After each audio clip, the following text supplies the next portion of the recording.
Bien, mais nous venons de tenir notre comité d'allocation d'actifs cette semaine et on n'a pas vraiment revu notre scénario qui est toujours globalement assez positif, même si depuis le début de l'année, on a un début d'année un peu hésitant sur les marchés, mais c'est assez logique, hein, parce qu'il faut digérer les fortes progressions qu'on a eues en fin d'année dernière. D'une façon générale, les hésitations s'expliquent parce qu'on est dans un contexte de remontée des taux d'intérêt et les banques centrales ont un peu changé d'attitude et c'est vrai que cette année,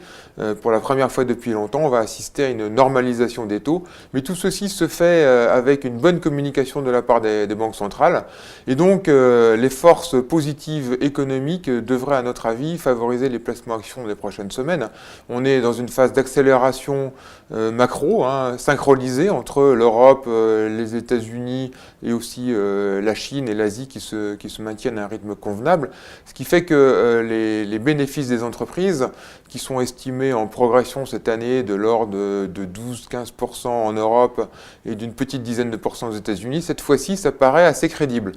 Dans ce cadre-là, on pense que les investisseurs qui étaient plutôt sortis des actions européennes pourraient y revenir. Alors c'est vrai qu'il y a les élections qui pèsent un petit peu, mais une fois que ces doutes sur les élections vont se dissiper, on pense que les investisseurs vont revenir sur les actions européennes et qu'il y a un potentiel de valorisation de 10-15%. Donc dans l'ensemble, un scénario assez positif pour les marchés actions. Et je dirais qu'on est un peu dans le meilleur des deux mondes, hein, avec une accélération macro légère, des taux qui n'ont pas encore vraiment remonté, et donc des marchés actions qui en relatif